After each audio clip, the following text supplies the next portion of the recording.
Hello to everyone who may or may not be here. Welcome back to the stream where we play non-violent games, games that reward the player for intellectual and or emotional engagement, rather than for combat or any other kind of violent accomplishments. We are back with the Great Ace Attorney today. And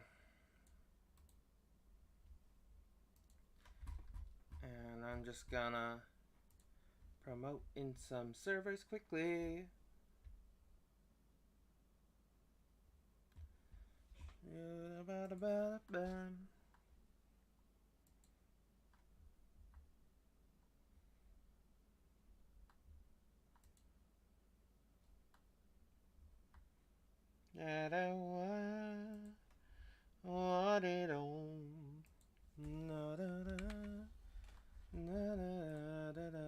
I don't know why I'm singing that.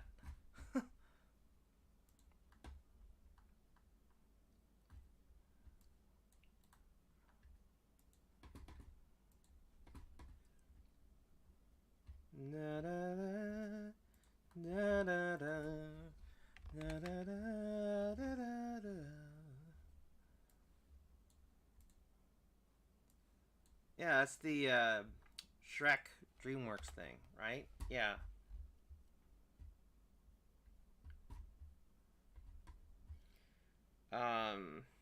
Yeah, I don't know why that just popped into my head. Weird. Oh well. C'est la vie.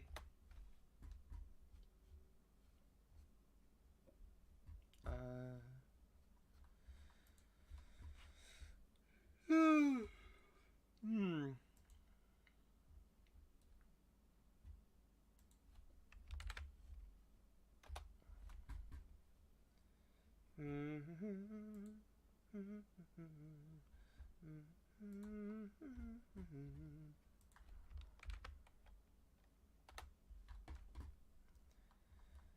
All right, let's get started. That should be that. Actually, there is one or two more players. Hold on a second. I will be right there. I will be, I promise. Okay, now we're good. Again, hello to everyone who may or may not be here. Welcome back to the stream where we play non-violent games that reward the player for intellectual and or emotional engagement rather than for combat or any other kind of violent accomplishments. Let's go!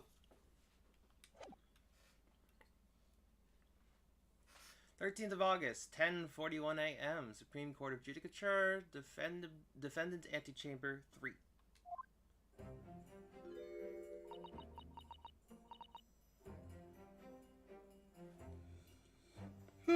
Ooh.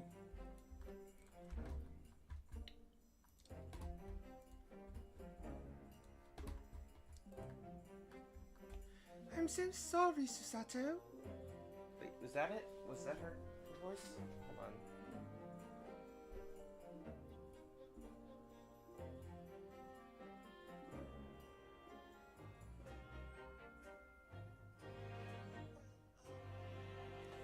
Yeah, okay.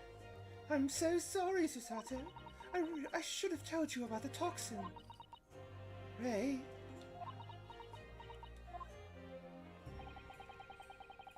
You have a strong sense of responsibility, I know. That's why you decided to shoulder the burden alone. No, that's not it at all. I was scared of my failure coming to light, that's all. So I hoped to retrieve the substance from the Englishwomen before anyone found out.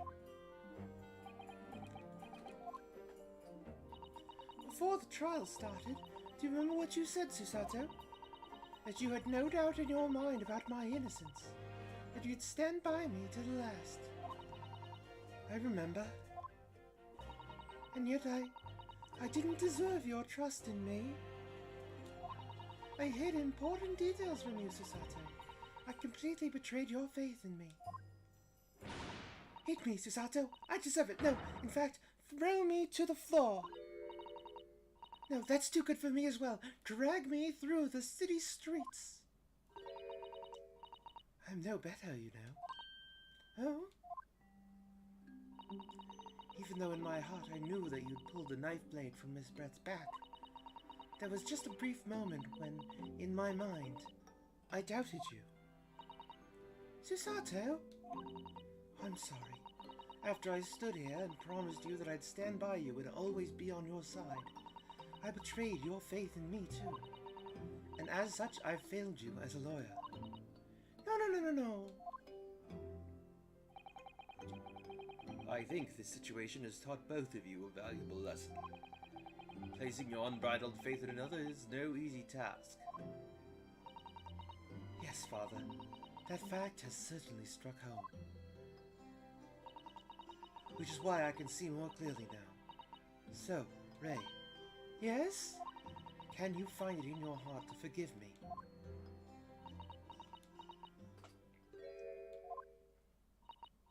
Oh, Susato! You know you'll always be a gallant, dashing lawyer in my eyes now. Oh, Ray.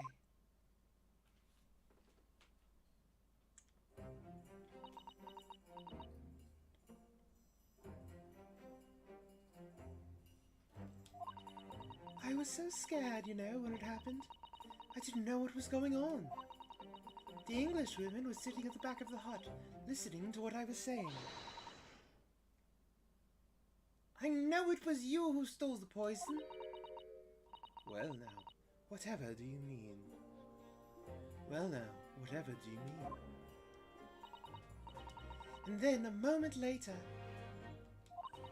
she suddenly got to her feet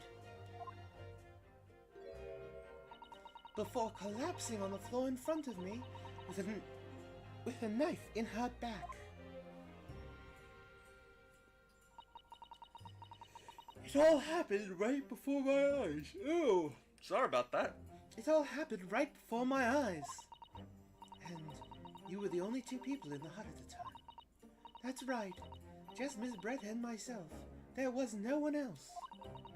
So I just don't understand how she could have possibly have been stabbed like that. A great mystery indeed. I still can't believe it happened.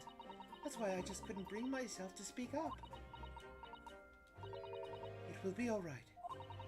However it happened, and whatever really went on by the sea that day, I promise you that I'm going to prove everything you saw is true. Spoken like a true Mikotoba. Now, I think we should discuss what's coming up in the trial, don't you? We don't have much time. We must make sure we have our facts in order. Yes, I expect the poison is going to come under close scrutiny in the upcoming proceedings. The police should hopefully have identified it on the blade by now. The trouble is, it's a completely new laboratory-synthesized blend of alkaloids. The police won't have any way of testing for it. Oh, I see. Yes.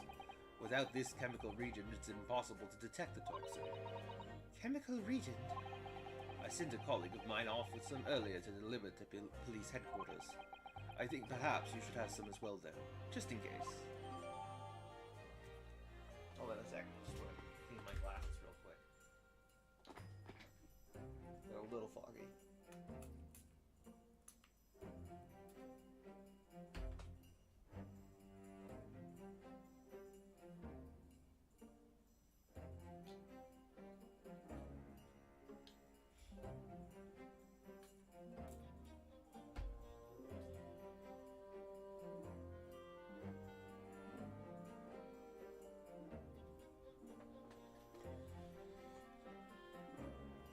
There we go. That's better. Special indicator solution for a new poison under development by my father's team.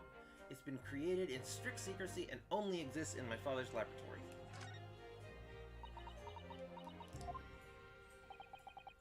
What's the matter, Susato? You're suddenly very quiet.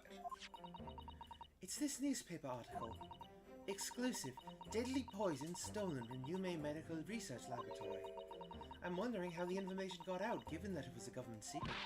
It was all the English women's doing. What? It was when the professor and Saseki-san were being interviewed at the laboratory. That so-called English lady swarmed in, and without any compunction said to Professor Mikotoba, Professor. Surely your guest would love to hear about your work on that substance there. You put me in a very awkward position, to be frank. Soseki-san's curiosity had been piqued, so I had little choice but to give him a cursory introduction. So then Soseki-san knew about the poison? Yes, and it's highly likely that the reporter who was writing up the story about us would have caught a glimpse of the toxin too. This Menememo-san.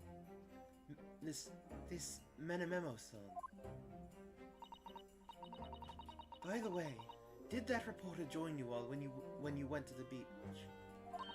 Oh, no, I don't remember the reporter being there. Indeed, he shouldn't have been. I very much doubt anyone would have wanted him there. Oh? A known criminal had been given permission by the authorities to bathe by the seaside.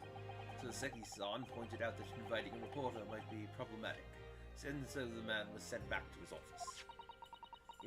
Yet he obviously didn't go back. He secretly followed the party to the beach and took this very candid photograph. And then presumably he posted it anonymously to the police. Huh? Yes, that must be what happened. Counter! We've just heard that the new witness is now ready to testify. That felt like it was almost crossing a line into something offensive. We've just heard that the new witness is now ready to testify. The trial is about to resume. Please proceed into the courtroom at once. It's time to steel ourselves once again, then. Defense attorney Ryotaro Naruto. Yes!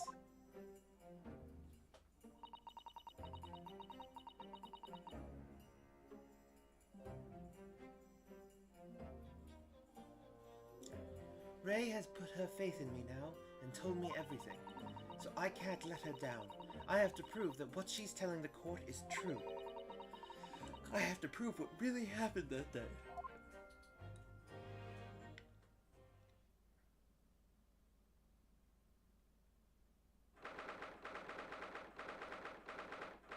August, 11:30 a.m. Supreme Court of Judicature, Courtroom 1.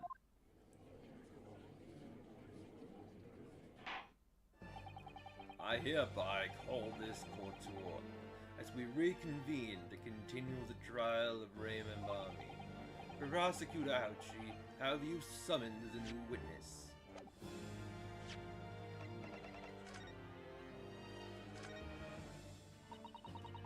The label appears to be written in a foreign language that I don't know.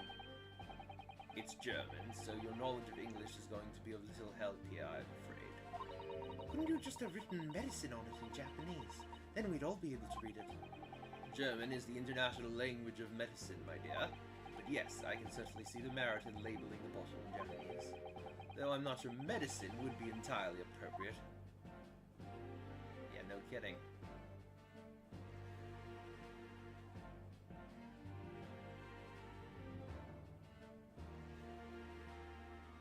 Nothing else to look at there, I guess. Prosecutor Ouchi, have you summoned the new witness? Before I address that question, Your Excellency, I have some very important news to share. Oh? What news? And why does he look so happy about it? During the recess with the collaboration of Professor Mikotoba's laboratory at Yume University, the police re-examined the knife that was used to end Miss Giselle Brett's life. Excellent. I admire your rapid handling of the matter. Oh, too kind, Your Excellency, too kind. I was merely carrying out your instructions, of course. I had the reagent delivered to police headquarters by rickshaw, so it'd be there in due time. But judging by the man's swagger, I fear we might need to brace ourselves for the inevitable. And, Counsel, what were the results? This dagger, which was so cruelly used to end the life of the victim, has no trace of poison anywhere along its blade. What? Are you sure about that? I would stake the reputation of the police on it. On with the Regent, the test is extremely simple. They couldn't have made a mistake. Well, darn. In short, the accused's feeble excuse earlier. Now, the prosecution is ready to call the new witness. The newspaper reporter who managed to capture a photograph of the crucial moment. The newspaper reporter who managed to capture a photograph of the crucial moment. Good. Very well. Officer, bring in the witness. No trace of poison on the knife. But if that's really the case, how could the toxin have entered the victim's body?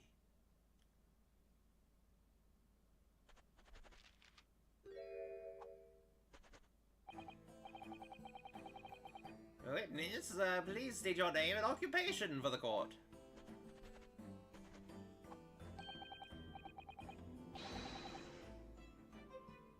Okay. We gotta get him a voice.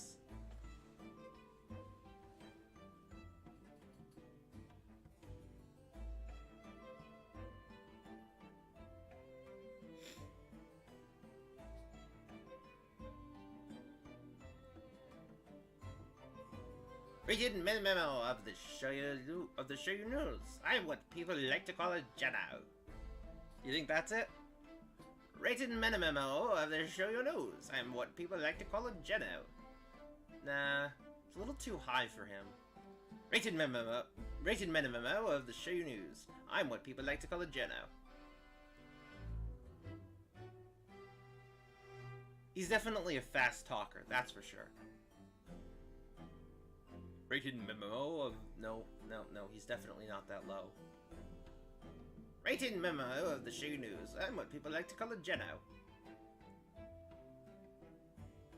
Rated memo of the Shoyu News. I'm what people like to call a Jedi. Rated memo of the Shoyu News. I'm what people like to call a Jedi. Rated memo of the Shoyu News. I'm what people like to call a Jedi. Rated memo of the Shoyu News. I'm what people like to call a Jedi. Rated memo of the Shoyu News. I'm what people like to call a journal. Yeah, I think that's it. Rated memo of the Shoyu News. I'm what people like to call a journal.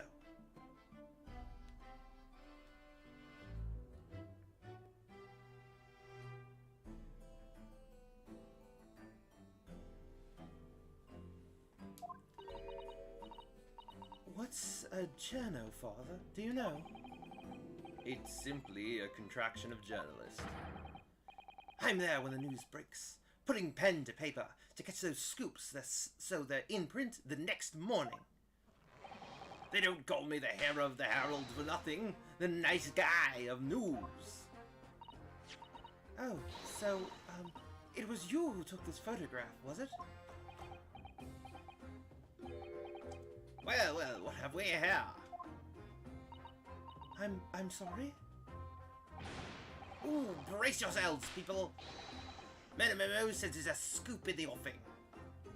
Okay, actually, that higher one was actually a little better, actually, for him, I think. Now that we've seen sort of how he holds himself a little more. Female student up to foul play, defended by curiously handsome young lawyer in Supreme Court. The readers will lap this up. We'll set it above the fold at 72 point in a 5-leg format for the morning edition. Huh? Right then, let's start with your name. Oh, it's Ryotaro Naoto. Next, what made you want to be a lawyer? Well, I wanted to reform our country's legal system, I suppose. Ryotaro has suddenly become very ambitious, I see. I just borrowed Kazumasuma's dream for a while. By the way, my name is Takatsuchi Aiji. That's Takatsuchi Aiji. Ouchie. The so-called dark horse of the Supreme Court. My objections strike fear into every defense lawyer's heart. No, the readers won't buy that. What? Witness? Yes.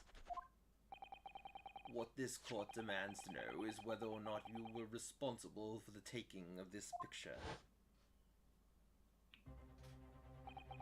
It was delivered anonymously to the Imperial Police Bureau only yesterday. Yeah, I wouldn't be a Jedi if I didn't click quick when presented with a scoop like that now, would I?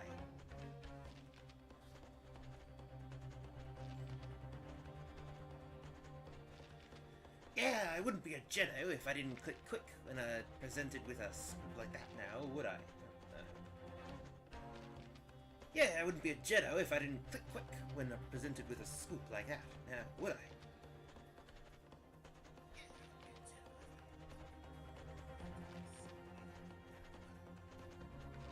Yeah.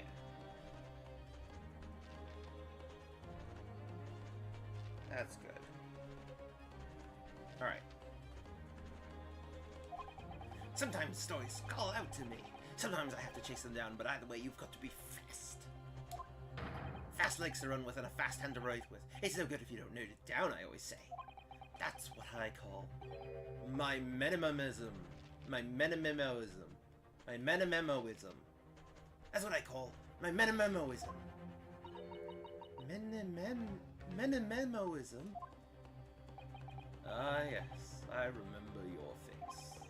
We met that day when you were interviewing myself and Soseki-san. Yes, right. That was me. Minimemo again. But you were supposed to be going back to the Shoyu News offices after our meeting. But the scoop is, I didn't. Because that Englishwoman's words had piqued my journalistic interest. Miss Brett's words? A criminal, left to do as she pleases, just because she happens to be a British citizen. It's all done. This country's judiciary is rotten to the core. The Supreme Court's rulings on what the paper they're written on, the police are just imperial pawns. Stay your tongue, young man. There are complex political issues at play. Well, anyway, I quickly jotted down those words you said in my memo pad. Are you ready? I'll read it out. It's all here. Right, here goes. I should like to go with everyone to see your country's coast. A serious criminal going on some junket. The people need to know about this. That's why I decided to sneak after them. To get the woman's story so I could hammer her in the press. Do you mean to say that you did indeed witness it firsthand? Grim scene portrayed in this photograph? Oh yes, I saw it with my very own journal eyes. From start to finish, through the viewfinder of my trusty camera. Thank you, Menemo-san. You will now give a formal testimony before the court. You will state exactly what it is that you witnessed of the events surrounding Miss Brett's death. Holy cow, I just realized something.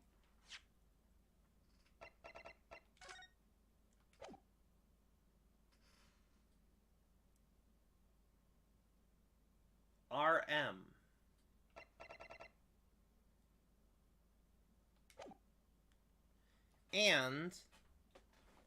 And the pen was empty, didn't have any ink in it. Makes me think it probably had some poison in it. We got him. Or at least we will have got him once we can prove it. Ish. You know.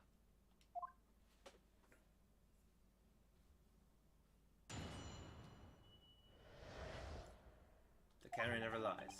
The beach hut was made of shoddy old reed screens, so there were plenty of gaps I could see through. The Englishwoman was sitting on a stool when the student girl came in and started arguing with her.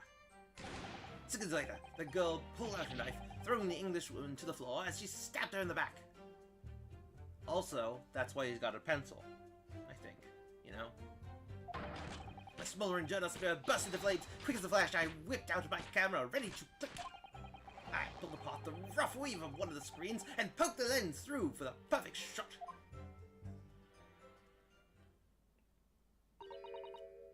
Read screens, you say? Right.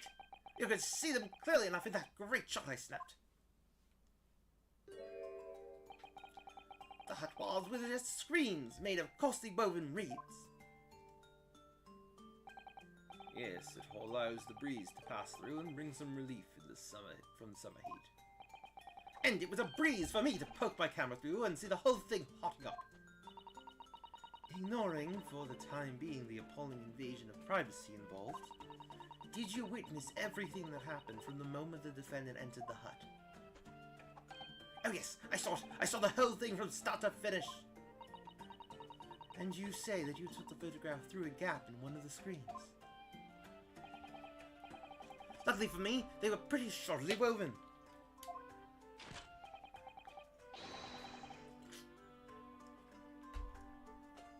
I pulled the reeds apart and thrust the lens of my camera through the gap. Would I get away with it, or would I be seen? It was the gamble of a lifetime. A tenacity of purpose that's considered admirable in a journalist, I suppose. Run a risk one day, run a scoop the next. That's minimalism in a nutshell. At last, it would appear we have a genuine witness to this wicked crime. The evidence and testimony are extremely compelling. I believe we may be close to a verdict. No! Wonderful news, Your Excellency! Wonderful! Nevertheless, it cannot be denied that this testimony begs one very large question. What question? Exclusive news, a startling photograph, all the makings of an exceptional story for the reporter.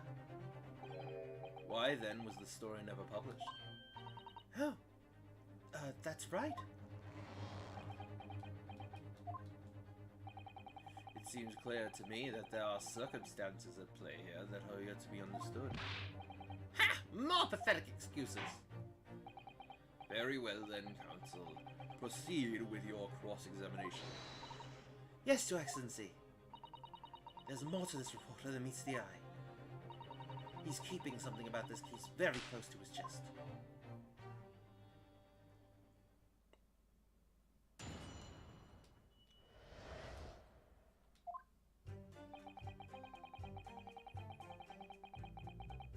Hold it! What made you want to see what was happening inside the beach hut in the first place? Call it general instinct. Can you think of a better reason? Oh, I don't know. Perhaps because as well as being a proven criminal, the person inside was a young woman. Ha! I see where you're going with this. Brace yourselves, people! He's painting the journal as a voyeur! It's hardly slander, sir. You had a camera and you were taking pictures without the woman's knowledge. No, you've got it all wrong, little student boy. Sorry? Sorry. To my mind, all that was inside that hut was a scoop. Nothing more and nothing less.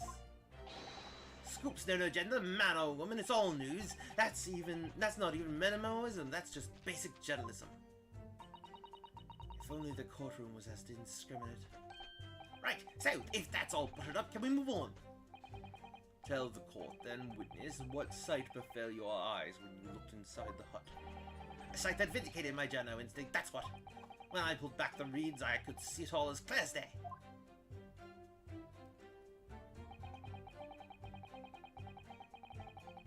Hold it!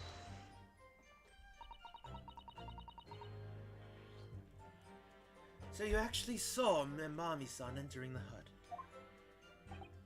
Yep, and she was raging like my jealous spirit. And the argument you mentioned, what was that about exactly? You stole it! I didn't steal it. You that kind of thing. Talking about the poison, I suppose. The student girl walked right up to the English woman and really started laying into her. I mean, if she'd laid it anymore, there would have been eggs. The man should have been an author. His descriptive talents are wasted on journalism. But the student's writings fell on deaf ears. Like a Japanese person listening to English for the first time. He really ought to work on his similes first, though, to be honest. Anyway, the point is that the woman in the dock was mightily angry. And her temper finally got the better of her, it seems, dear me.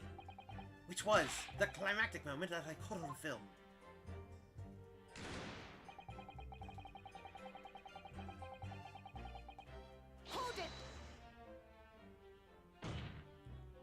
Do you swear before this court that you actually saw the precise moment when the stabbing took place?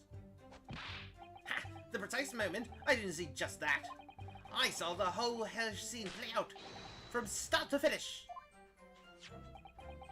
I have here a simple plan of the beach hut. Perhaps you could use it to explain to the court exactly what you witnessed. Right you are. It's all here in my memo pad. When I first peered into the hut, I'm sure that the Englishwoman was on this stool at the back of the hut. Here. Yes, the accused's own testimony confirmed that. She just sat at the back of the hut, smiling sweetly is what I have noted down. It's my turn to testify now. Try not to interrupt. Then, in the next moment, as I was watching, the evil student girl entered the hut. After a while, the pair of them ended up in the middle of the hut, arguing furiously. The Englishwoman went for the student, but the girl dodged out of the way. And in a flash, plunged the knife at her adversary's back as the two passed each other.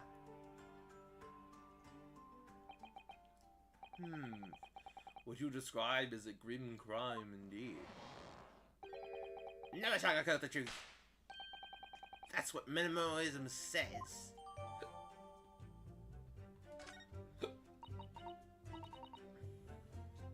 By the way, Minimomo-san, whilst you were watching that terrible scene unfold before your eyes through the gap in the screen, did it not occur to you to try to prevent the tragedy rather than capture it on film?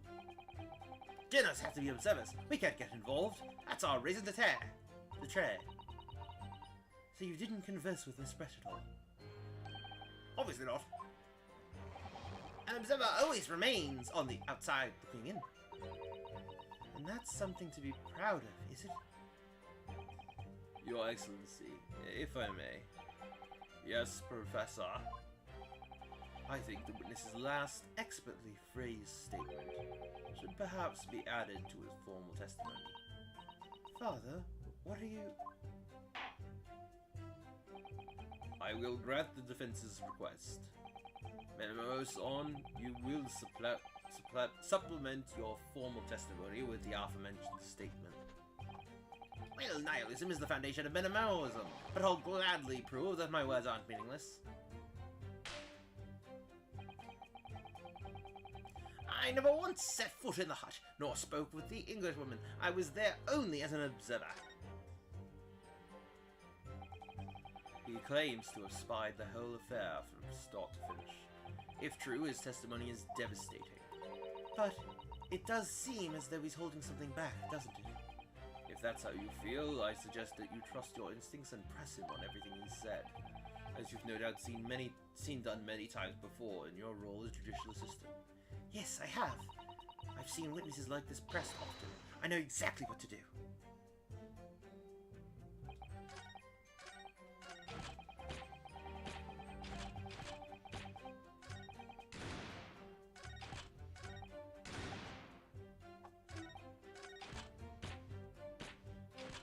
Hold it! The court is fully aware of your desire to capture the incident on film, I'm sure. But why, then, did you choose to post the photograph anonymously to the police?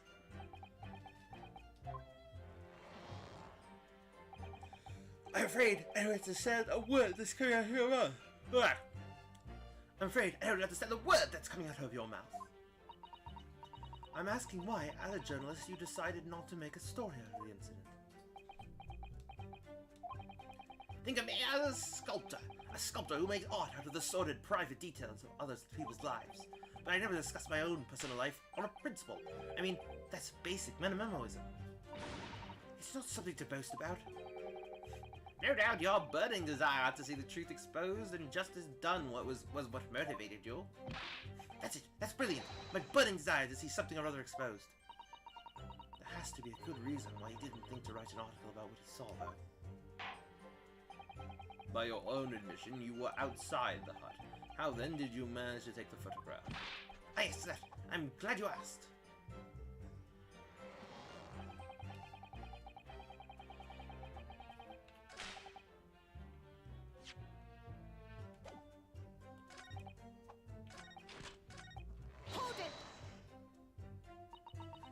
but the two women inside didn't notice. Ha! Obviously not. If they had, where would I be right now? In jail, that's where. Which you'd think would make you reflect on what you were doing. No! A jailer's job is to collect little snippets of life as unobtrusively as possible. Leave nothing but footprints. Take nothing but photos. Yes, that's spot on. Did he just make that up? The point is, the witness risked life and limb to obtain this photograph. And this photograph reveals the whole truth. There is nothing more to be said.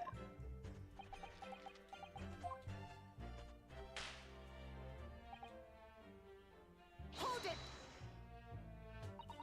Really? You didn't set foot inside the hut at all? Are you quite sure about that? I think you may have the wrong impression of me. Wait a second. So, hold on, I just realized.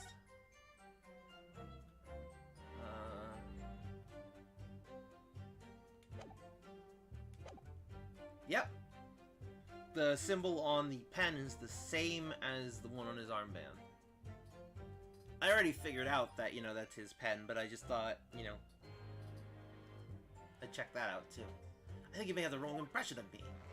We're talking about a murder scene here. My nerves were stretched to breaking point already. Oh, I see. You were scared. Maybe I did have the wrong impression of you, yes. It was all I could do to stay with a scream and hold my hand steady enough to snap the shot. You really should have summoned help before thinking of your camera.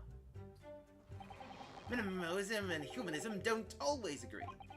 And most of the time in the instances, minimalism comes out on top.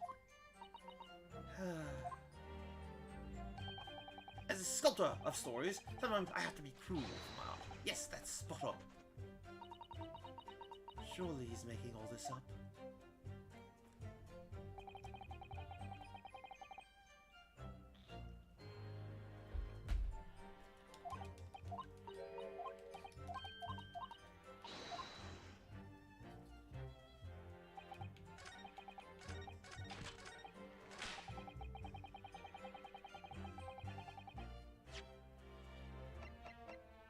Objection!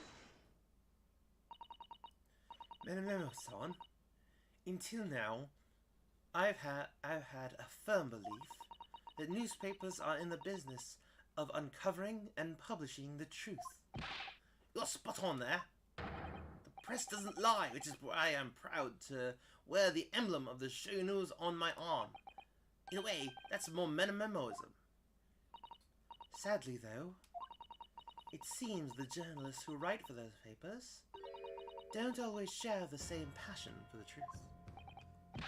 What are you suggesting with those recriminatory words, Counselor? Menemo-san, do you recognize this fountain pen? Ah! This pen was found at the scene of Miss Brett's death. In fact, the murdered victim was gripping it in her hand as she died. What are you... If you look at the barrel of the pen, you'll notice that its owner's initials are engraved there. R.M. Yes, thank you for bringing that up, Counsel. The initials of the accused, Ray Mambami. Is it a coincidence, I wonder, that your initials are also R.M.? No! Raisin Menememo, R.M. That's horse dung. Can't you see? One of the central tenets of Menemoism is being a pencil user. And yet, as the court will clearly be able to see on your right hand, there's a very obvious blue ink stain. It would appear that you would have rather carelessly left it somewhere recently. Your favorite fountain pen, that is. Horsey horse dung. Menememo-san, is it not the case that before she died, you met with Giselle Bretta in that beach hut? Objection! Why should we listen to this absurd nonsense? It's nothing but another excuse. Exactly. Shinus will stand behind me all the way. I deny everything. There must be as many people with the initials RM as there are stars in the night sky. The defense has neither time nor the inclination to count every star in the sky. Hmm? And there's no need, anyway. Because this pen has more to tell. Yes, there's another clue. A clue that undeniably proves who its owner really is. In that case, Counsel, the defense will now... Sorry. The defense will now show the court where this alleged clue lies. Of course, Your Excellency. The clue on this fountain pen that clearly reveals its owner identity is... Shooba-dooba-wop-bop! There's some sort of emblem here, look. But it isn't a universe. Oh, yeah. Okay, we did that already.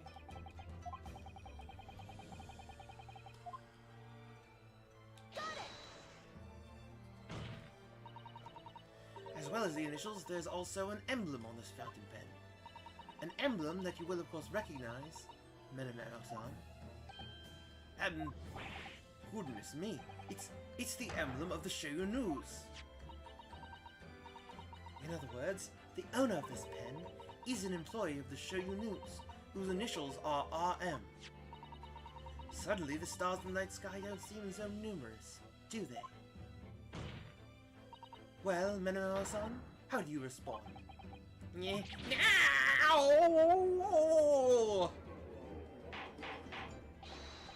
Order! Explain yourself, witness.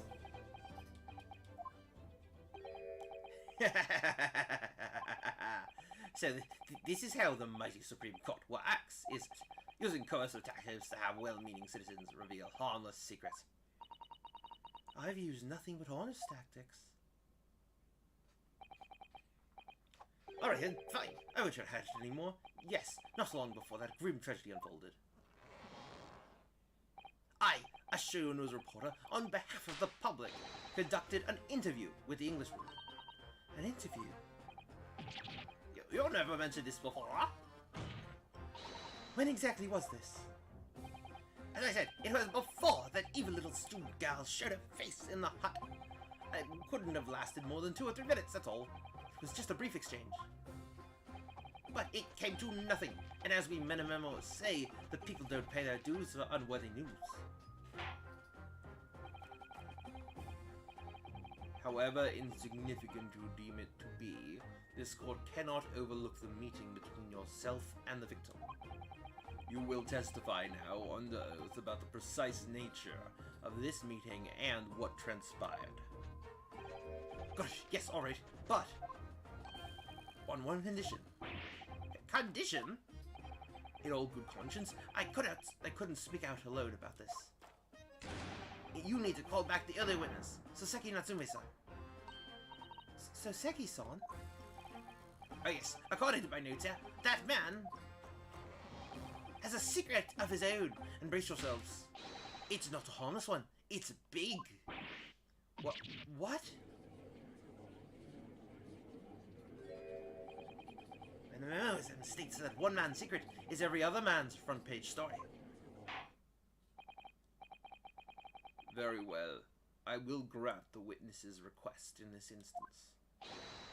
Officer, summon the earlier witness back to the stand. Soseki-san, hiding something?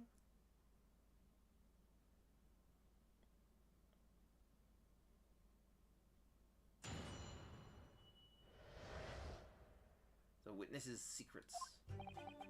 I asked the Englishwoman for an interview, but she declined. So I left the hut without making a fuss. Then, watching secretly from the outside, I saw the woman being stabbed and the other witnesses come running. The detective realized that the victim still had a pulse, so he ran off to fetch help. That's when this writer man here asked the woman a very significant question. But he didn't say anything about that in his testimony, which is why Menamo demands that I reveal it now.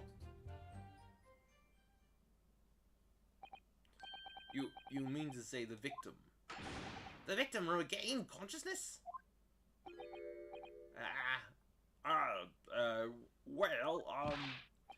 And when she did, you decided to ask her a question?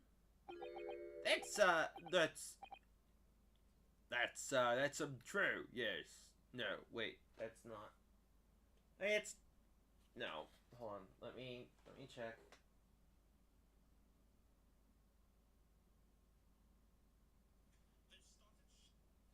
That's, true. Yes. He did, and that's not all. The woman gave him a very definite answer. An answer that incriminates the accused.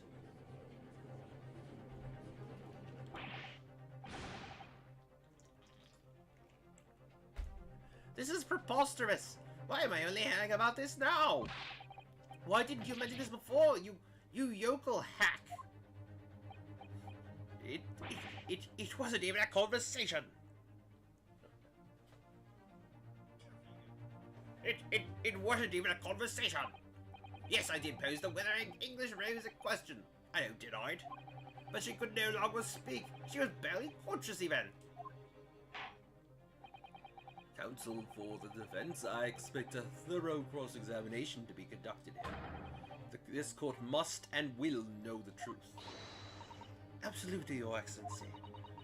The reporter is claiming that Miss Britt implicated Ray somehow. What on earth could have happened in that hut?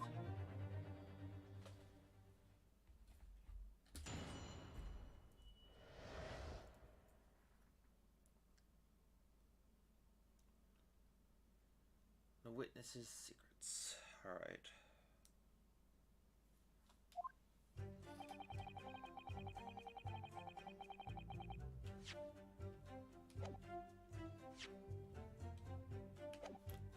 Hold it! You asked her for an interview, you say? Well, of course I did. I wanted to ask her about the incident she was involved in at the end of last year.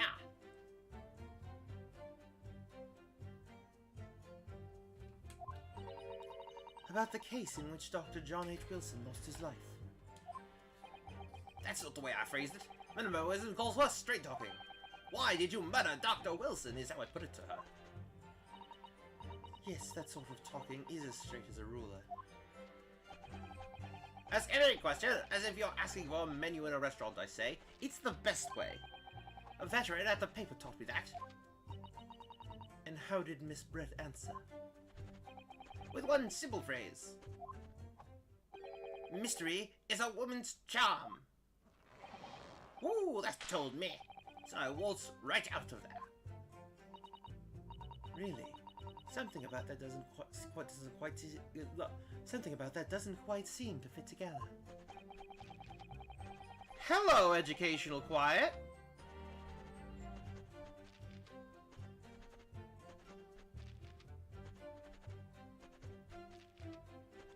It's a pleasure to have you here.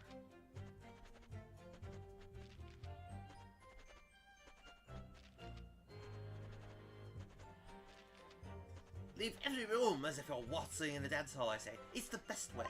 A veteran at the paper taught me that.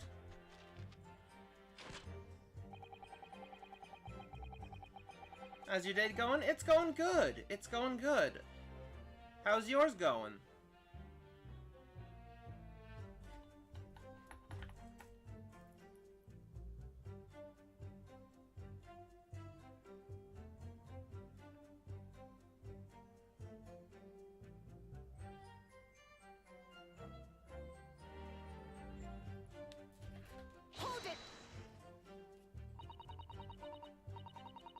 Glad to hear it. Glad to hear it.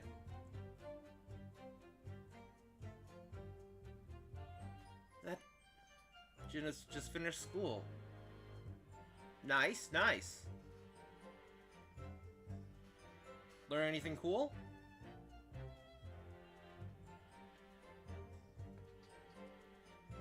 That was very persistent of you, considering that Miss Brett had just turned you away. Persistence wins the prize! Any minimalist will do that. Let them think you've left, and just when they lower their guard, that's when you swoop in for the scoop. And the fruits of your labor are all too apparent in this telling photograph. Not really? That's too bad.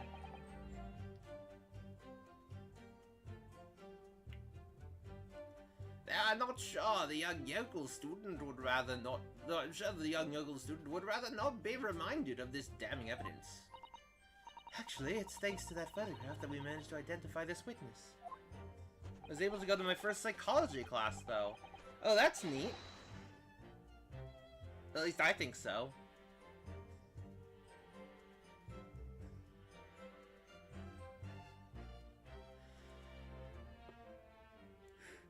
Sorry.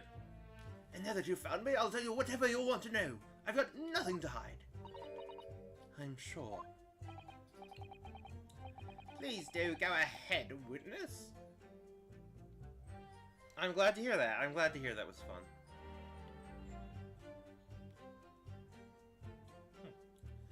Please do go ahead, witness. The court is eager to hear what you have to say. Try to stop me. There's a story to tell here, and I'm going to tell it.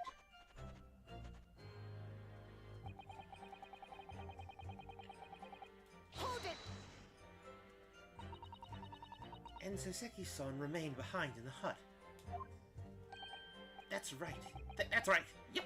Arthur friend there was a blabbering wreck, shaking all over from his head to his toes, mustache twitching, eyes bulging. What do you expect? You don't know the terrifying troubles that taunted me whilst traveling abroad. Back behind baleful bars. They'll be coming for me, surely. That's all I could think. I felt as though I were gasping for air, drowning in a sea of cold sweat. Drowning in a sea of cold sweat. That's all I could think. I felt as though I were gasping for air, drowning in a sea of cold sweat. Poor Soseki-san. His experiences in London have scarred him deeply. As the world seemed to close in around me, I quietly recited a prayer to Amida Buddha. Eternal emptiness, empty eternity. Your end is coming for me, surely. No sutras are to resound in my courtroom, please. And now, we come to the crucial part. That's when it happened.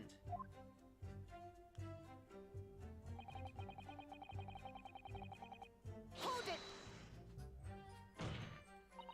What question? What exactly did he say? Well now, you should hear that from the horse's mouth, I think. Don't you, Mr. Right-Hand? Arrgh! Out with it, you yokel hack! What did you say to her? What did you say to the dying Englishwoman? Well, in truth, even for a grown man. But then, all of a sudden, from that little beach hut, a young girl's panic-stricken cries for help pierced the air. Ray. I ran up to the beach to see what was happening, to find the defendant leaning over the collapsed victim. As soon as Inspector Sanaga saw Miss Brett on the ground, he sprinted off to get help. And then, just a moment later, I heard a faint moan. A moan from the dead Englishwoman. I nearly jumped out of my skin. But what did you ask her, Soseki-san? I asked her, who did this to you? Don't protract this any longer. How did the woman respond? She didn't. She said nothing in response. But When in the stand, you will answer the questions asked of you unambiguously. Now, without evasion or reticence, I demand that you amend your testimony. I will! I will! I asked her, who did this to you? But she never replied. She just lifted a trembling finger and pointed in the direction of the defendant. Hold it! So you tried to find out who the culprit was? He was a question to the fool for a minute. He does not remain he does not remains a fool forever. And having been labelled a criminal twice during my time in Great Britain, I was quick to make up my mind. Better to be a fool for a minute than remain a fool in prison forever. However, you've indicated that the victim failed to respond. Is that correct? I know why. I know why the Englishwoman said nothing. She was ignoring me because of my stoop and mustache, because I'm Japanese. Oh dear. Soseki-san has really developed a dislike for the English, it seems. Having read the report of his time in Great Britain, I can't say I'm surprised at his xenophobia. But the Englishwoman didn't ignore you at all. Did she, Mr. Reckerman? Well, yes, all right. She did respond in a manner of speaking, I suppose.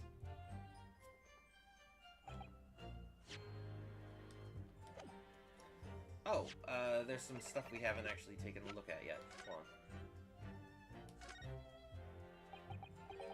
Ah, yes, this must be the victim's blood. Oh dear. Blood is never a pretty sight, is it? I'm going to have to fight the urge to run it under a hot tap and get it clean. You've always been fastidious about cleanliness, haven't you? I think this is something else, Father.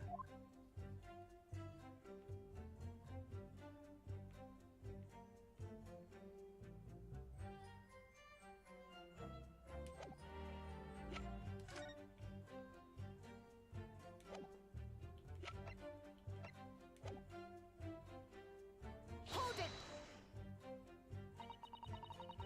Miss Brett pointed a finger at, Miss Brett pointed a finger at the defendant. So Seki-san, is that really true? It's not easy to stand here and say this, but when we first entered the beach hut, the Englishwoman was sprawled on the floor before us, with the student girl standing on the far side of her. And when I asked who did this to you, the Englishwoman summoned her last ounce of strength to point a trembling finger at the back of the hut. The back of the hut, huh? Which was, it can't be denied, in the direction of the student girl who stands accused today. No. So Seki-san, why on earth did you neglect to mention this in your original testimony? But fiddlesticks, I say! This is not a British court of law. You will respond in Japanese. Yes, of course. The Englishwoman did point her finger towards the back of the hut, but I was trembling, and she was trembling, and everything was a blur.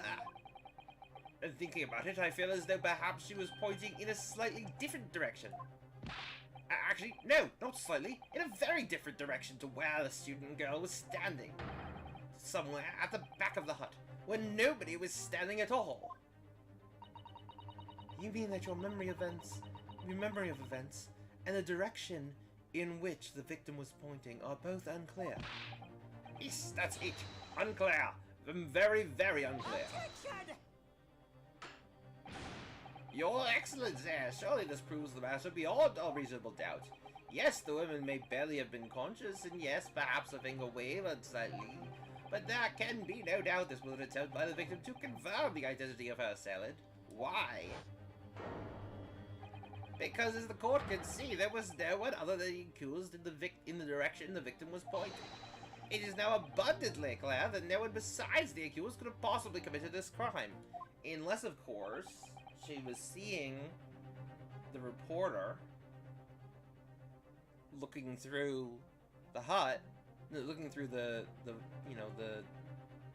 weaving and pointing at him. I am inclined to agree. In the absence of any credible argument to the contrary, I believe we can now conclude this trial. No. No! Yay! The headline's writing itself. Dashing lawyers' hopes dashed. 92 points across the whole page. We'll do an extra edition. This is a serious blow, Susato. Unless we're able to identify the true culprit and substantiate our claim with evidence, the judge will give his ruling and the trial will be over. But that's impossible, Father. We don't even know how the crime was committed yet. Impossible though the task may seem, we have no choice. We must think back over everything we've learned thus far. Somewhere in all those details, I'm confident we'll find the clue we need. Ray gave us her account of how events unfolded in the defense antechamber before the trial resumed. She told us what happened at the precise moment Miss Brett was killed. The Englishwoman was sitting at the back of the hut, listening to what I was saying. And then, a moment later, she suddenly got to her feet before collapsing on the floor in front of me, with a knife in her back.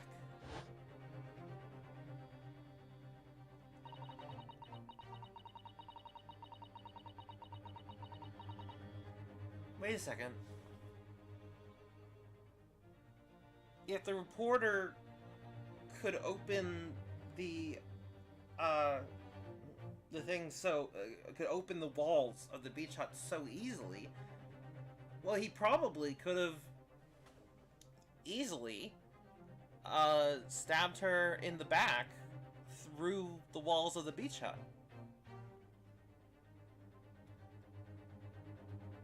How could Miss Brett have been stabbed at the back in a beach that was empty but for herself and Ray? Somewhere amid all the information we've gathered so far, there must be an answer to that question. I take it, then, that the defense has nothing further to add? So, the gallant yokel student's luck finally runs out. I can't say I'm surprised. In that case, I am ready to deliver my final verdict on this matter. This is a crucial turning point now. If I can't establish what really happened, it's over. Where was the real culprit hiding? And how did he or she stab the victim? I know how. Objection!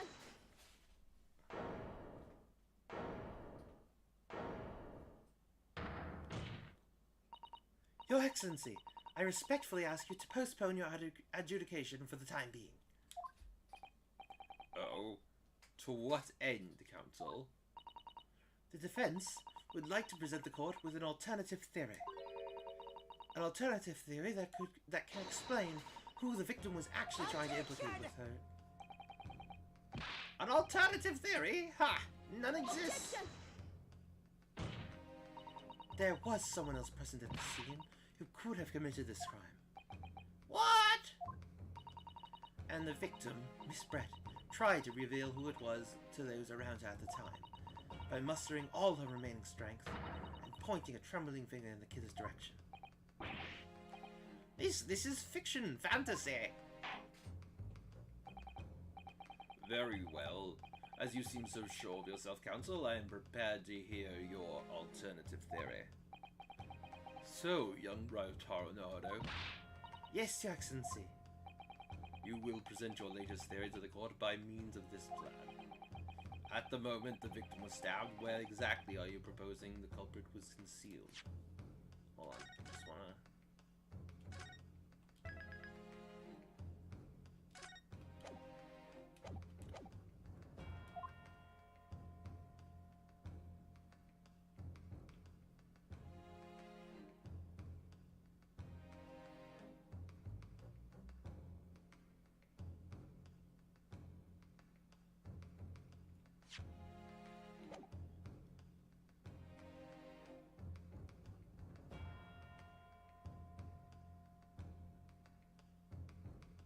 Take that!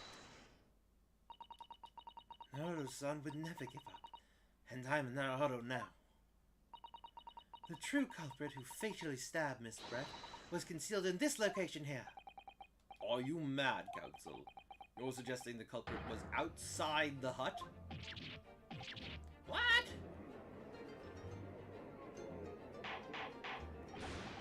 Order! Order! Order! But student lawyer Naruto-san Esquire, That makes no sense at all. But student Naruto-san Esquire, that makes no sense at all. you've just pointed out the exact spot where I was hiding to get my scoop snap. But I didn't see any suspicious individuals loitering about. I could swear to that. Obviously, if the culprit had been outside the hut, there is no way that he or she could have stabbed the victim who was inside the hut. Actually, Prosecutor Archie, there is a way. Ah! And, in point of fact, the defense can provide evidence strongly suggesting that it is precisely the way Miss Brett was killed. You're bluffing. You're bluffing, you yokel. The defense's assertion is clearly too fantastical for the court to comprehend. You will need to give us more guidance, Counsel. What piece of evidence corroborates your theory that the victim was stabbed from outside the hut?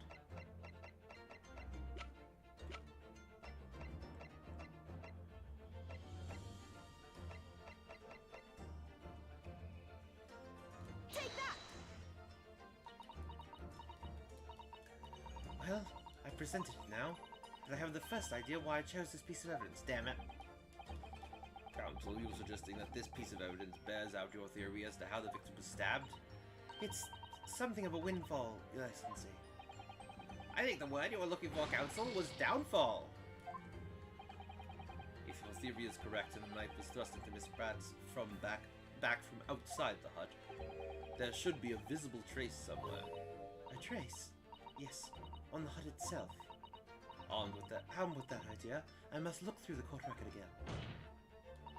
Your Excellency, the defense would like to present a different piece of evidence. Go ahead.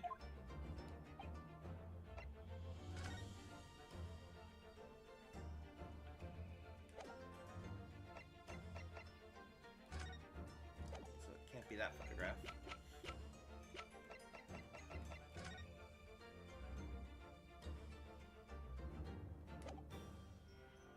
Take that! The original photographic print of the crime scene. Yes, it's clearly visible in this print. The trace of the fatal thrust that was delivered from outside the beach hut. Objection! Dare you take us for fools? There's no hint of any such thing. I'm not sure that everyone present would agree. Someone, at least, appears to have noticed what it is that I'm referring to. Counsel, once again I must call on you to be explicit for the court. Where on this photograph is the trace of the stabbing, which you claimed it took place from outside the hut?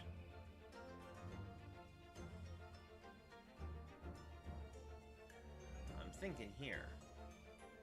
Let's save first, though.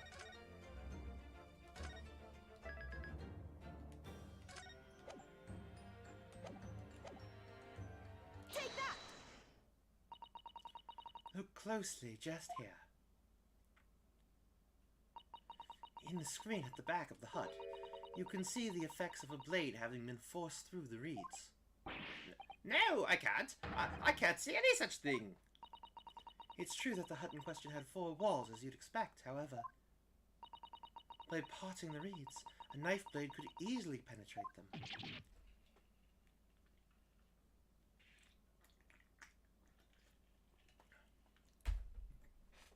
This is extraordinary. Yes. The true culprit actually stabbed the victim from outside the beach hut. And of everyone present at the scene, there's only one person who could have done that. Only one person who was directly outside the hut when Miss Brett was killed. Raiden Menamemo-san, it could only have been you.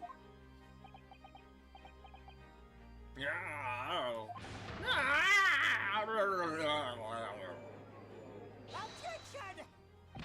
This preposterous idea leaves me almost speechless. Just look at the photograph again. The victim lies almost exactly in the center of the beach hut, does she not? Are we to assume as part of this farcical scenario that the assailant was a knife thrower? Objection! No, of course not. We're not. If you recall the testimony of the defendant about the events just before the victim's death. Inside the beach hut, I confronted Miss Brett. But she just sat on a stool at the back of the hut, smiling sweetly at me, as if she knew she was untouchable. A stool? Have another look at the photograph.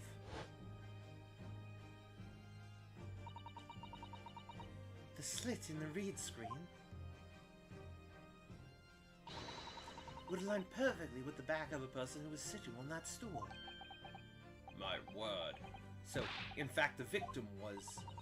Killed while sitting on that stool by a stab wound to her back delivered through the reed screen. Ah! Having been attacked, Miss Brett rose to her feet instinctively. But then, unable to speak, she collapsed on the floor in the middle of the hut, before the defendant, Membami-san's appalled eyes. And that, Your Excellency, is the truth of what happened on the beach that day.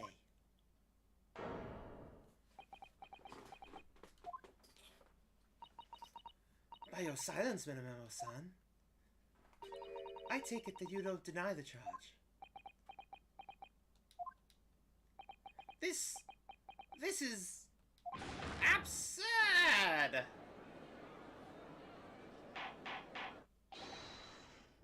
will do. It would appear that we have a tacit admission of guilt from the witness. Accordingly, this court has successfully established the truth of this matter, which means that the defendant, Membami-san, is innocent of the crime. Oh, thank goodness. I finally made him cave. I must say, I've never been more proud. No, this can't be. The Aochi clan can't. What of my growth? My growth of hope? It wasn't all an apparition. I can't accept this. I won't. I see no reason for the continuance of this trial. I will therefore move to conclude proceedings by delivering my final verdict and...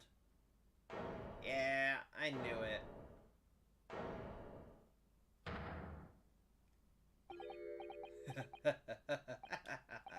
Well, this is all very convenient. This is how the highest court in our mighty empire delivers justice, is it?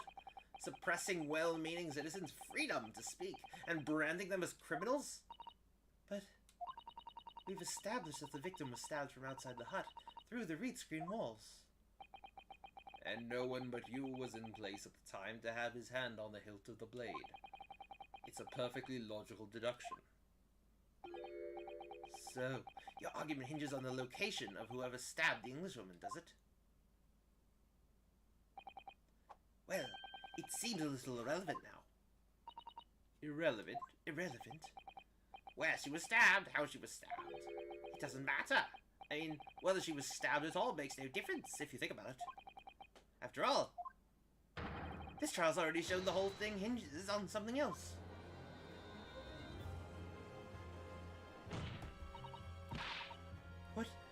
What are you talking about?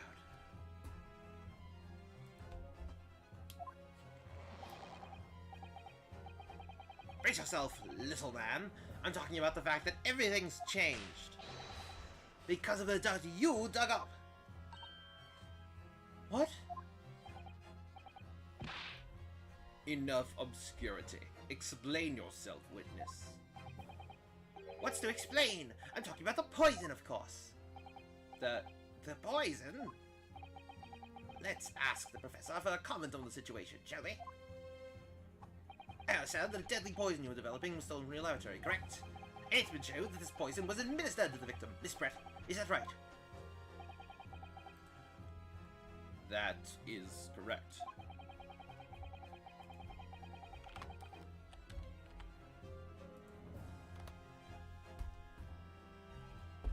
The unusual constriction of the victim's pupils are a sure sign that this particular poison was used. I see. So, presumably that means that the victim had already had the poison in her body before she was stabbed. Ah, Given that her pupils were clearly constricted, it seems highly likely, yes. If she had been dead already, the poison could not have circulated in her blood.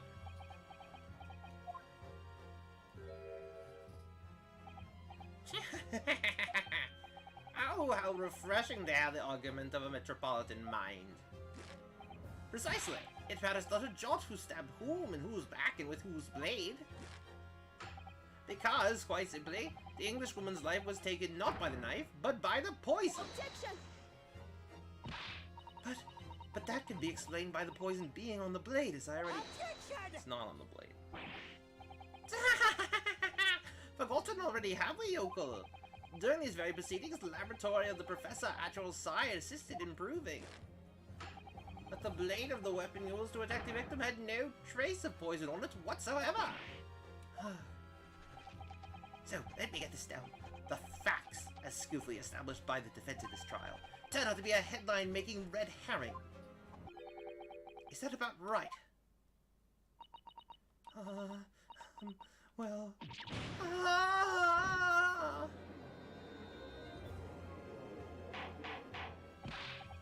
Order, order, order! But where does this leave us?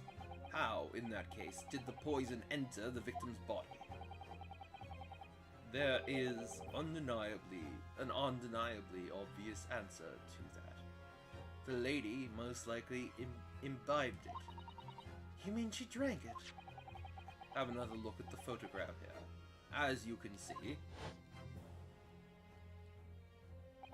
a bottle of carbonated water and glass had been knocked onto the sandy floor of the beach hut. The poison could have been slipped into either. So somebody made Miss Brett drink it. Well, what do you know? Look at those dashing eyes. This will make for a great front page shot. Hey, why the bewitching stare? After all, I'm the last person you should be looking at. It would make no sense at all that I poisoned the woman, would it? I mean, that's been established already.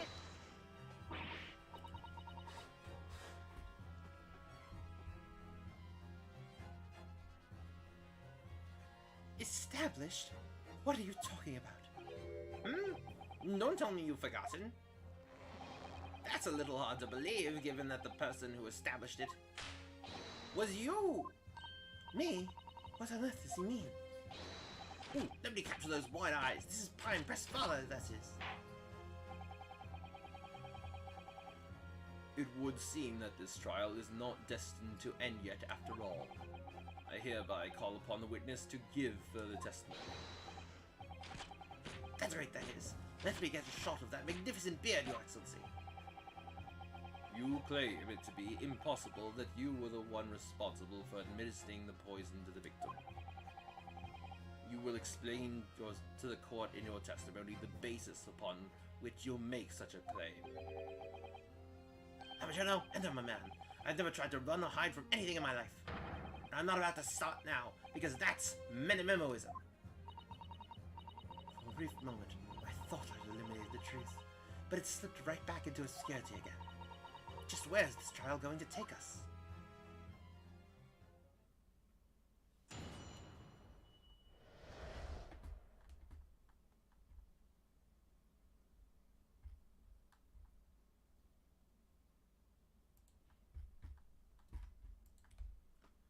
Complete innocence. Oh yes, I stabbed the Englishwoman, and it's that very fact that proves I'm innocent. Because why would I bother to stab the woman if I'd already poisoned her? When I heard the student girl and that pompous English mirror arguing, it got my goat. If the courts weren't going to punish Brett for what she did, someone else would have to see justice done.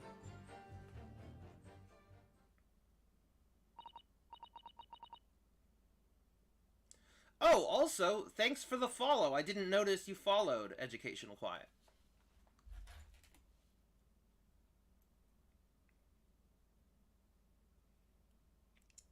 Sorry about that.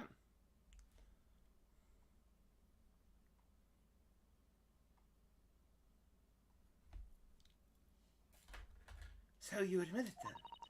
That everything happened as I described? That you are the one who stabbed Miss Brett in the back through the read screen? You can blame this miserable country of ours.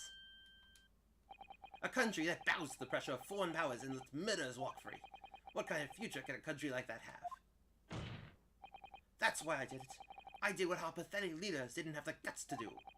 Slap bang in the middle of that charming lady's back, I plunged the blade of sweet justice right in there.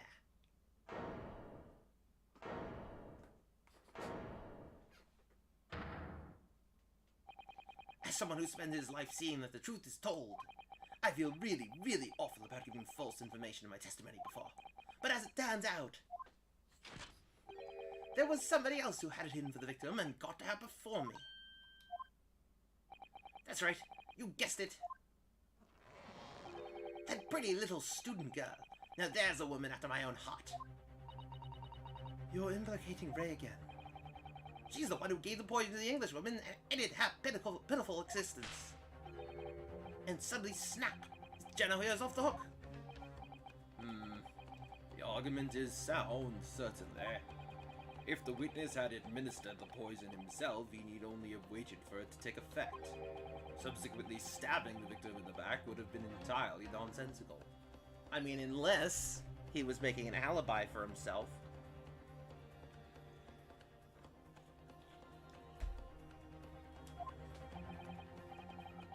And therefore, this reporter had nothing to do with the poisoning. Yes, it's all quite logical. That's right, it is logical and true. I'm glad you've all seen the light. Justice at last! This is unbelievable. And after I had made so much progress in proving his guilt, Is he going to get away with it now?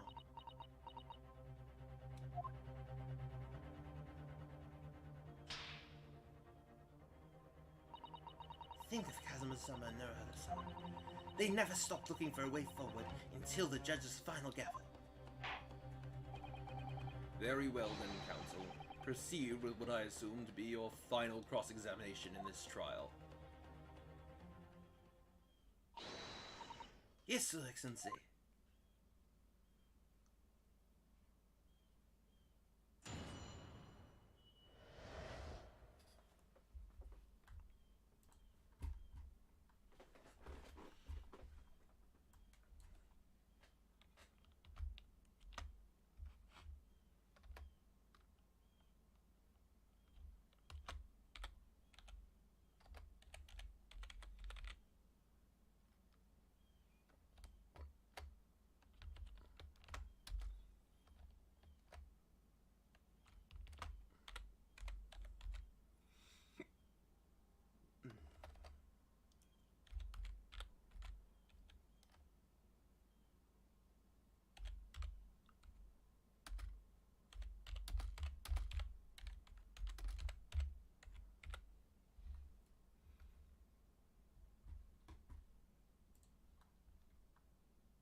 Hold it! So, you do admit that you had murderous intentions towards Miss Bretton? The woman's very existence is defended by a sense of justice. Your sense of... He's claiming some sort of righteous indignation. She was pure evil, a cold-blooded killer who committed murder right here on our Empire's soil. But did our good-for-nothing government do anything? Not a chance. So I had to step in. Fly the flag of justice, put things right for the people. Yes, it was my civic duty, that's what drove me to do it. So, in summary, murderous intentions, then. Whatever you want to call it, the point is this. That Englishwoman was a blight. So I had to do what was right for society. Yet a real wrong was done by the student girl in the dock. A crime for which she must pay. Obviously, because the poisoning was nothing to do with me at all.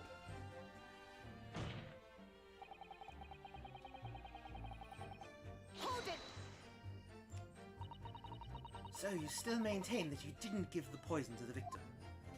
Obviously, that would be like putting a belt on your trousers when you were already wearing braces like these. The accused administered the poison, following which the witness stabbed the victim. An unforgivable act, certainly, but not one of murder. That crime rests on the accused's shoulders. This is how the law works, you see, Yoko. Who knows, you may even learn something here today. 2 consecutive attempts on her life in the space of minutes. Quite a day for the victim. Do something that evil, and you've got it coming. That's how the law works, the law of reckoning. That's not the kind of law this court upholds. You will reiterate why you were compelled to stab the victim then, Nicholas.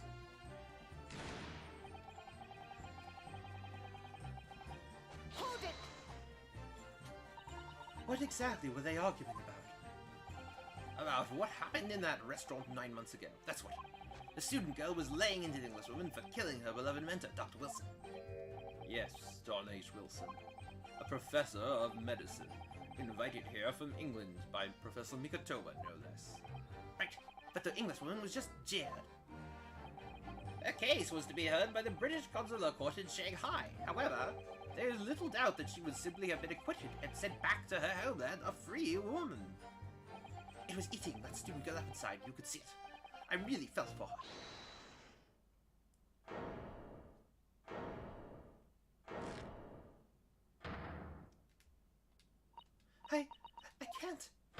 I can't stand here and listen to this tripe. Ray. Young girl, you stand accused here. You can't just blurt out whenever you feel like it. No, you can't. Sorry, but I'm in the middle of some very important testimony here. Just keep quiet and listen. But this awful man is making all of this up. Susato, please. You have to make them listen. Return to the dock at once, Memami-san. We are in the middle of cross-examination. Hold it! Your Excellency, please, I implore you. Please, I implore you. That journalist is clearly not a trustworthy witness. Exactly. He's a filthy, rotten, black-hearted, bigoted, great peeping Tom. Whoa, take it easy there. Please, I really think the court should hear what the defendant has to say. Your Excellency, I see no need whatsoever to entertain the accused's remarks. I will grant the request of the defense. But Your Excellency! This is likely to be the final cross-examination of these proceedings. As such, I believe it would be ill-advised to stifle the defendant's obvious concerns. So, whilst recognizing that this contravenes regular protocol, I hereby call upon the defendant to speak. How? Thank you so much, Your Excellency.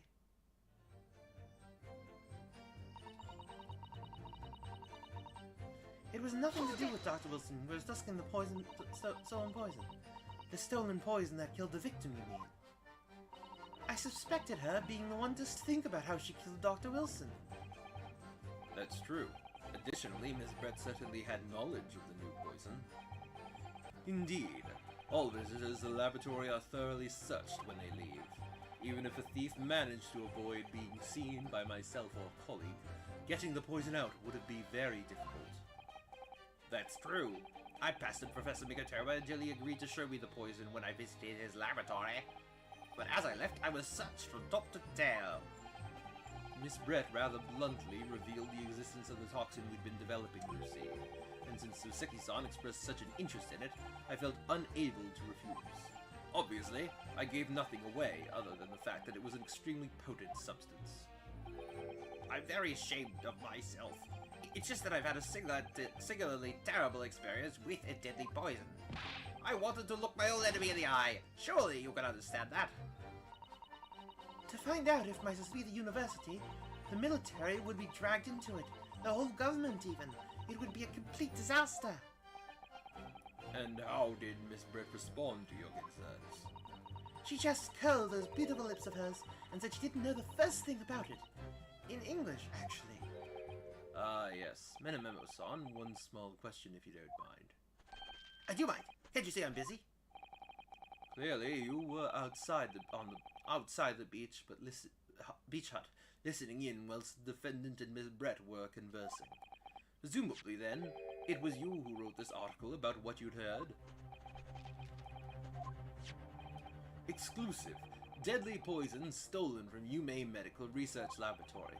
The story was published in this morning's edition of Shoyu News. The details are too accurate for it to have been written by anyone else. Sorry, don't know what you're talking about. Yes, look at this. The entire article is almost what I said to Miss Brett word for word. Ah? Well, Menamo-san? As a Jedi, and as a citizen of a free country, I don't have to reveal my sources. That's a founding principle of Menemoism. Father's clearly right about this. That reporter did write that article, and he based it on what he overheard from outside the hut.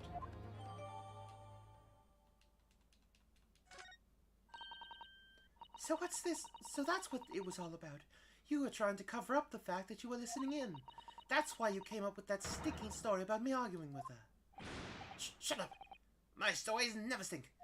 Look, whatever you say, little... Very well. You may amend your formal testimony.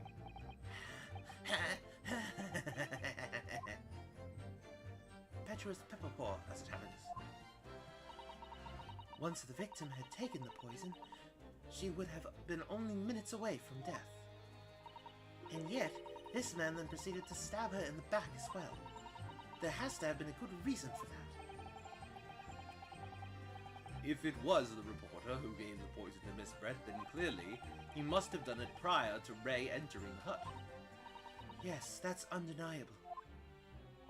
But between him leaving the hut and the victim being stabbed, there was one very crucial change in the situation. Sorry? What change? The reporter overheard the conversation between Ray and the Englishwoman. Ah, yes, that's it. That's when Mamoru-san first found out the exact nature of the poison he used. That could be the key here. If the victim had unwittingly taken the poison already, the reporter would have no reason to stab her. On the face of it, that logic sounds entirely reasonable. But there's no question that this man was responsible for Stabbed her even after the poisoning. I feel sure that everything would drop into place. That's what we should be looking for. Yes, I agree. In order to do that, I must try to glean more information.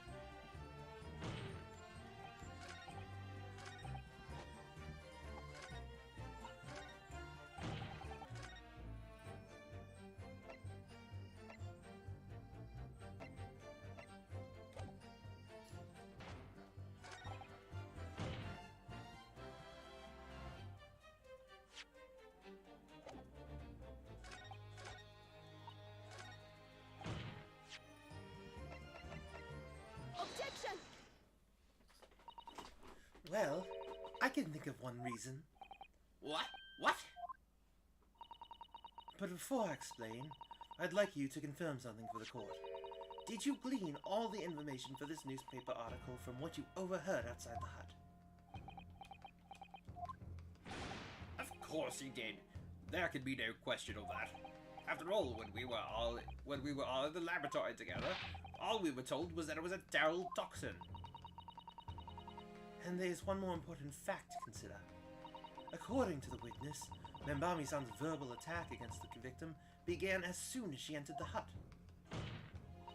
In other words, it would have been impossible for her to have slipped poison into Miss Brett's drink. Objection! Where are you going with this, Counsel?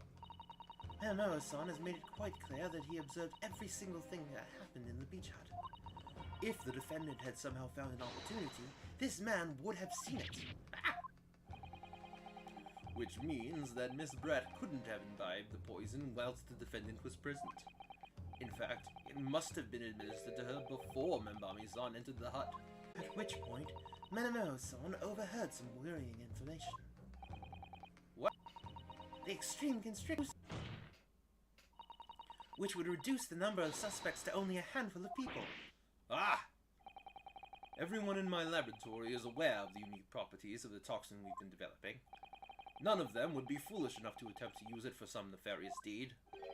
Membari-san being no exception. Therefore, we can conclude that whoever administered this unique poison to the victim was a layperson, unaware of its telltale properties.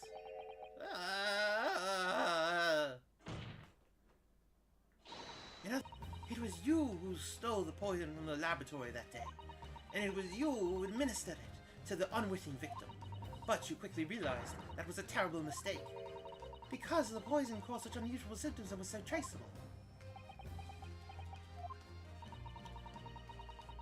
As you listened in from the far side of the beach hut's thin walls, you learnt of these facts. But you'd already given the victim the poison at that point. It was too late.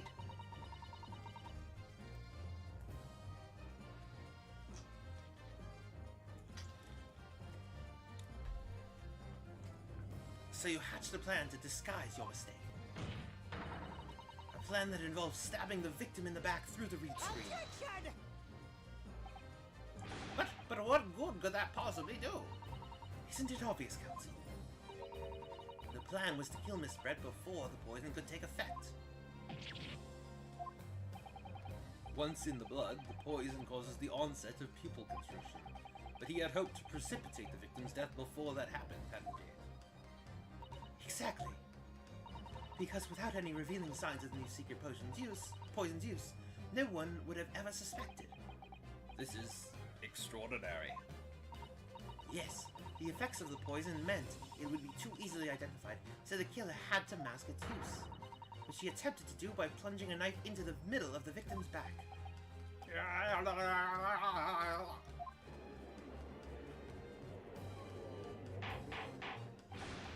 Order, order, order! The argument presented is sound. The court is satisfied that warrants consideration. Does the prosecution have a counter-argument it wishes to put forward? Well, there are a number of I mean, yes, I counter completely. Objection! The prosecution's evasive response clearly shows that in much the same way as he nurtures the remnants of his top knot, he is clinging to lost hope. Lost hope!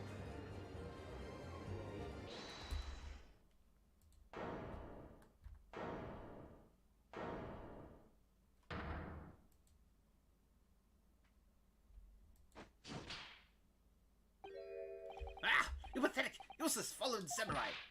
Fallen? Who are you calling fallen? My budget and growth is on the rise. I don't need a counter-argument. What are you talking about? It should be blatantly obvious. I stole the poison, you say. Gave it to the victim, you say. Stabbed her, you say. Lots of fine theories. But I don't need a counter-argument because you don't have an argument yourself. Where's your evidence? Yes, you make it all sound so plausible, don't you? But without evidence, it means nothing. Whereas I base my news on facts. Facts? What do you mean? Explain yourself. I mean, what the professor said earlier in his trial. It's all here, in my many memos. Every word, every slip of the tongue, all noted. That's what the show news is famous for. It's the power of the printed word. But surely it would be no easy task to steal a highly secret toxin being developed for the government. Indeed. All visitors to the laboratory are thoroughly searched when they leave. Even if a thief managed to avoid being seen by myself or a colleague, getting the poison out would be very difficult. How's that then? Blown the story wide open? See? I, Rayton Memo, a mere reporter from the show news, couldn't possibly have stolen that poison from the professor's laboratory. Ha ha!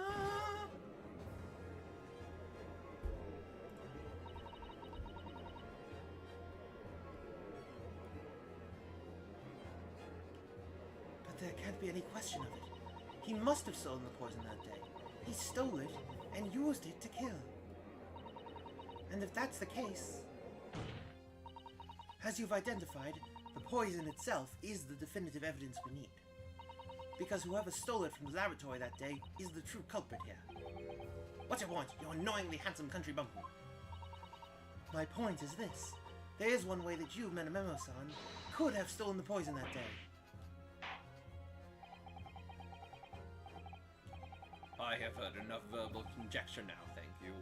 What the court must be shown is evidence. What proof do you have that this witness stole the poison on the day in question? Take that! The proof, Your Excellency, is this fountain pen. A fountain pen? How can that possibly be relevant? These magical pens somehow seem to have enough ink to write many thousands of kanji characters. I believe they arrived in our country for the first time some 15 years ago now. I swear by a weasel hair calligraphy.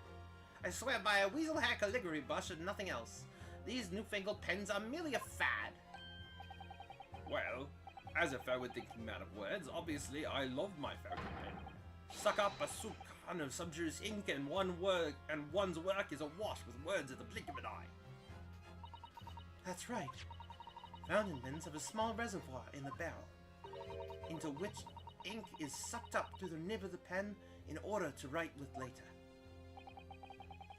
What does all this talking of sucking up ink have? Ah! And just as it's possible to suck ink up to the reservoir, it's also possible to eject it through the nib again, of course. My word. Can this really be? Well, Menamemo-san,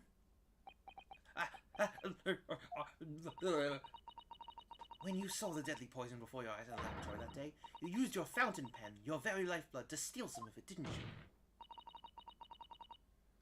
By siphoning the poison up through the nib and into the pen's reservoir. Ah! Objection! More absurdity, that never happened. True, we've heard that there were procedures in place to prevent thefts like this from the laboratory. But would anyone have thought to look inside a fountain pen of all places? No. I'm a little ashamed to say that for fear of offending our guests, such a detailed search would not have been conducted. Well, this is quite startling, I must say. I remind the court that this pen was found in the clutches of the victim when she died. In other words, it was dropped at the scene by Manamemo-san. So the crucial question is, when exactly was the pen dropped? Are you suggesting? The natural conclusion is that in your haste to act whilst the victim was distracted for a moment, you dropped the pen after you emptied the poison from it into her glass. Objection!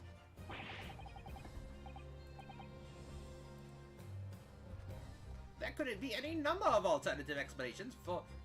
For example, the witness could have been using his pen to write down details of his conversation with the victim. And when shocked by one of her outrageous answers, the pen fell from his quivering hand. Objection! No, that can't be. If it was, how do you explain why the pen was devoid of ink? What? As you can see for yourself, if you examine the evidence, there would appear to be no ink present in the reservoir. What newspaper reporter goes to interview someone with nothing in his pen? No, the pen was dropped after the poison that filled its reservoir had been emptied into the victim's glass. Witness, what do you have to say in your defense?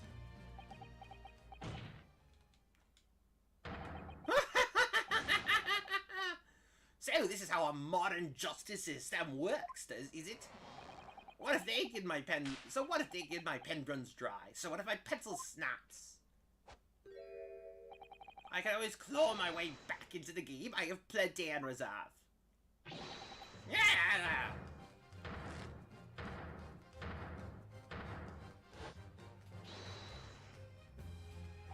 You claim I sucked the poison up into my pen? That's wild speculation, nothing more. If you thought you could bring down a fine, upstanding citizen with a trick like that, think again. Yeah. It looks like as though it's going to take one final decisive blow to finish this matter. As I see it, the situation is now very simple. It rests upon whether or not this witness did indeed steal the poison on the day in question. And therefore, it all depends on whether or not the defense can prove that he did with evidence. Ha! No such evidence could possibly exist! Objection! Manamemo-san, this is how our modern justice system works. What?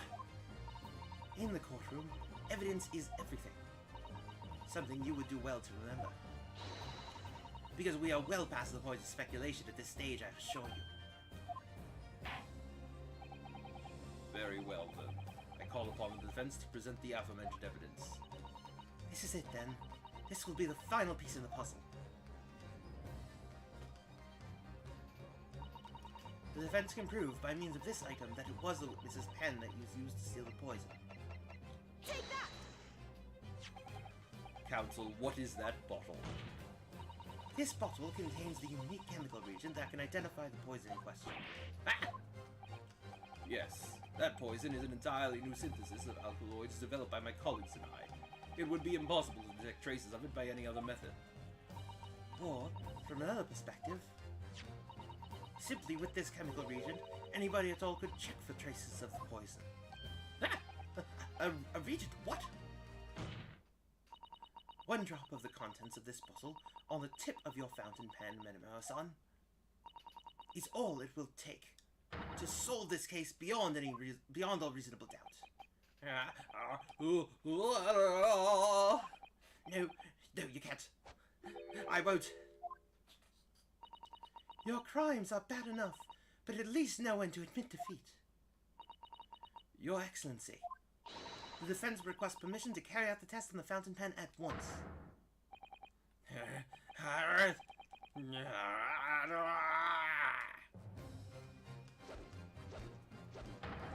This isn't my fault. The Empire drove me to this. Tried to hold its head as a civilized nation, but bowing its head to every foreigner that I took up a bars and a voting pen. I found out all the name of justice and righteousness. Yes, Susato, with me. I'm there. Yeah.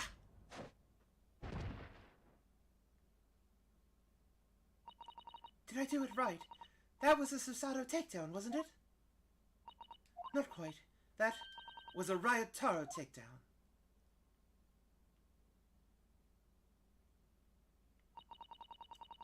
The instant the first drop of the reagent touched the nib of the fountain pen, it was clear to everyone present.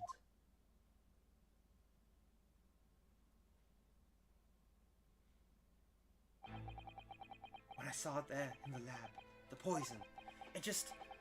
the devil got hold of me, and I decided to do it on a whim. I excused myself and emptied all the ink down the sink in the bathroom, washing the reservoir out carefully. And then you waited for an opportunity to suck up some of the poison, didn't you? Into your fountain pen. Yes, that's right. Answer me one thing, Menemo-san. Why did you steal it? For what purpose? Isn't it obvious? To find out what it was made of and expose it in an article. I mean, it was a secret project after all. Too juicy for a Jedi like me to pass up. Then why did the Englishwoman end up dead? I went into that hut intending to quiz her on her situation, that's all. As a reporter, a known killer enjoying full freedom, evading justice by leaving the country. I told her what I thought about it. And she just laughed in my face. Oh, what's this? A Far Eastern caveman purporting to practice journalism. Really, you must learn the difference between reporting and listening at doorways, you ignorant plebeian. What? What did you call me? This country, with its with its pretensions to a justice system, to a free press, it's really very depressing. You see our superior ways in the West, yet you lack the mental capacity to emulate them. Get out of here, you oaf. Get out and crawl back to the cave you came from.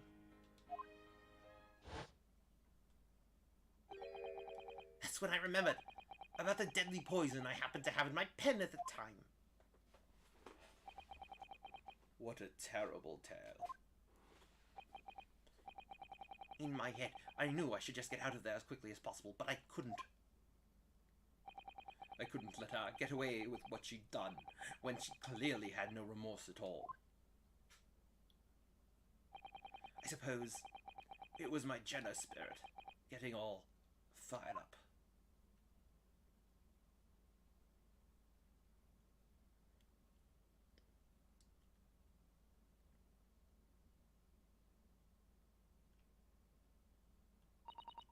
I'd like to ask you something. Yes? You often talk about justice. But surely as a journalist, you could have used other means to deliver the justice you sought. There's no justice in the press. Sorry. After that trial 9 months ago, I kept digging and digging to find out what had happened in that courtroom. And finally, I discovered the truth. It was a cover-up. That's what it was. A cover-up? What do you mean? I would remind you of your position, witness. Be careful of what you say. Oh, come on. Doesn't it strike you as strange? We're suddenly not allowed to convict a foreign national? Consular jurisdiction should never have come into it. And yet that puffed-up Englishwoman was going to sail away to the sunset a free woman. The only possible explanation is that behind the scenes, some deal had gone down between Britain and Japan. What sort of deal? I'd done my research, dug up all the dirt. It was all ready to be published. But you know what happened? The editor just tore the article up. He came under pressure from the government, you mean? If our government is going to let criminals walk free, if they're going to cross the free press, then what choice do I have but to see that justice is done myself? Let's not forget, Menemo-san, that you committed murder yourself, and you tried to lay the blame at the defendant's door. I'm sorry, but you're no better than Giselle Brett. What? The truth is, you have no right to talk about justice at all.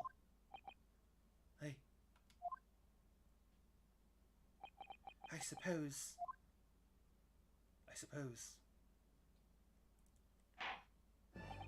It would appear that we have reached a conclusion in this trial at last. Counsel for the defense, Raotar Naruto. Oh, yes,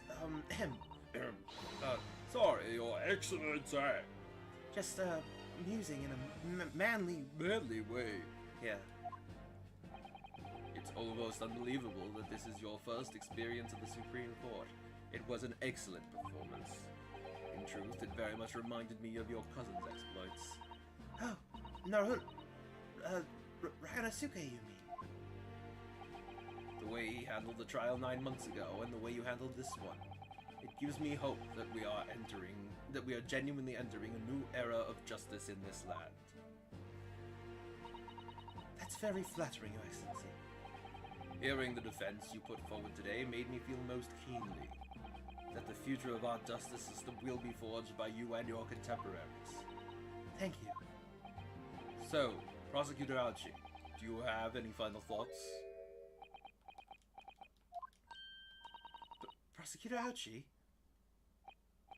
I, Takatsuchi of the Aochi clan, have been bested by a callow youth not once now, but twice. If there was any shred of my former self left, it has withered and died here today. Gosh, your journey to cultural enlightenment sure took a while, didn't it? Silence! Rather than living on in shame, I will end it all right now with this blade. For that is the true path to Aochiism. Aochiism? One hopes that's the only way in which he'll be modeling himself after the witness.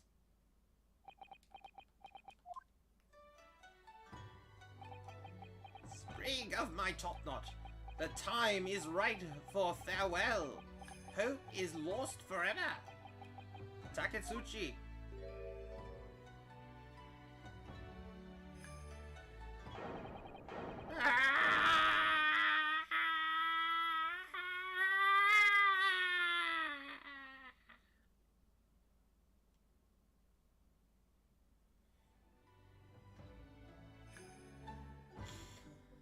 Ah!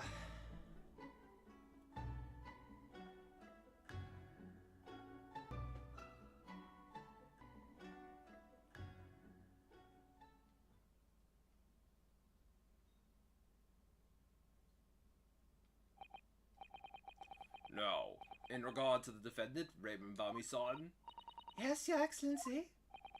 I have reached my final verdict.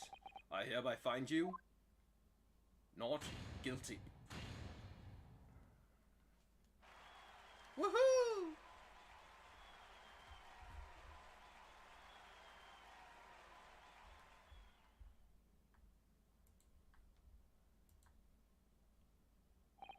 Court is adjourned. Alright, and that is where we'll stop.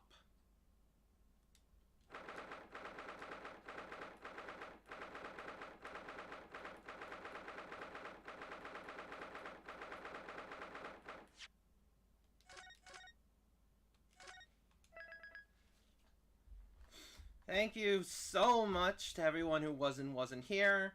Thank you for stopping by Educational Quiet 1. And thank you for the follow. And I am excited to continue this game and continue Life is Strange True Colors and continue Unavowed, with Unavowed being this Saturday, and I look forward to it. So that's that, and I suppose I will see you all on Saturday. Thank you so much. Have a wonderful, wonderful evening and a wonderful few days until I see you next.